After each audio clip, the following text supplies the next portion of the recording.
جب شب برات آتی ہے تو جو ہمارے جہلا ترین عوام ہیں، جاہل ترین عوام ہیں، وہ مطلب اپنے بچوں کو پیسے دے دیتے ہیں اور وہ پٹاخے پھوڑتے ہیں اور سمجھتے ہیں کہ شاید شعبان پٹاخوں کا مہینہ ہے، خصوصاً شب براءت میں خوب پٹاخے پھوڑے جائیں۔ یہ بدعت سیئہ ہے، یاد رکھیں، پٹاخے پھوڑنا یعنی ایک ایسی بدعت ہے کہ جس کے بارے میں سرکار نے فرمایا کل بدعت ضلالہ وکل ضلالۃ فی النار۔ تو چونکہ یہ ہمارے نبی کے کوئی طریقہ نہیں ہے، نہ سنت ہے، نہ یہ کوئی شعبان کی راتوں میں پٹاخے پھوڑنا کوئی طریقہ مسلمانوں کا طریقہ ہے، انتہائی اذیت ناک طریقہ ہے۔ یعنی میں نے ایسی عورتیں دیکھی ہیں بچوں کو پیسے دے کر کہیں گی یہاں نہ پھوڑنا، آگے جا کے پھوڑو، ہمارے سر میں لگتی ہے۔ اس کا مطلب یہ ہے کہ آپ اتنے نازک ہیں کہ آپ کے سر میں آپ کا بچہ پٹاخہ پھوڑے تو تکلیف ہوتی ہے، دوسروں کی تکلیف ہی نہیں ہے۔ اور اگر کوئی بچہ آپ کے گھر کے سامنے پٹاخہ پھوڑ کے چلے جائے تو جو اس کی پھر ساتھ نسلیں کھنگالی جاتی ہیں وہ بھی کسی پہ مخفی نہیں ہے۔ اپنا بچہ پٹاخے پھوڑ رہا ہے، دوسرے محلے میں جا کے ناک میں دم کر رکھا ہے، لیکن اس کو نہیں منع کریں گے بلکہ پیسے بھی دیں گے۔ تو اچھی طرح یاد رکھیں کہ اپنے بچوں کو روکنا واجب ہے،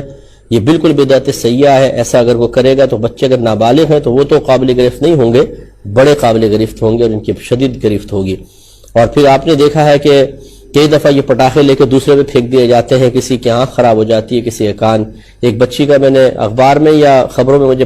پتہ چلا تھا کہ کسی ایسی شرارت کر کے اس پہ پٹاخہ پھوڑا، آنکھ کے پاس آ کے پھوٹا تو اس کی آنکھ خراب ہو گئی تھی۔ اب لڑکی کی جو بیچاری ابھی کنواری ہو، شادی شدہ بھی ہو تب بھی مسئلہ ہے، اور کنواری بچی کی آنکھ خراب ہو جائے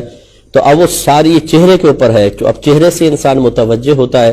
ساری زندگی کی کہ اذیت دی ہے۔ اتنا بڑا گناہ کبیرہ، اتنا بڑا گناہ کبیرہ ہے کہ یہ جب قبر میں جائیں گے تو ان کو پتہ چلے گا۔ اگر یہ توبہ بھی کر لے نا اللہ کی بارگاہ میں تو وہ اس وقت تک مقبول نہیں جب تک یہ بچی معاف نہ کر دے، ورنہ پھر ان کو دنیا کے اندر انجام پتہ چلے گا اور پھر آخرت موت سخت آئے گی اور قبر میں بہت سخت برا انجام ہے۔ پھر میدان معاشر میں جب اس کے سامنے کھڑے ہوں گے تو ان کی تمام مستیاں اور شرارتیں نکلیں گے اچھی طریقے سے، اور سخت سزا دے کر اللہ تبارک و تعالیٰ اگر ناراض ہوا تو وہیں پر ذلیل و رسوا کر کے پھر جہنم میں داخلہ عطا فرمائے گا۔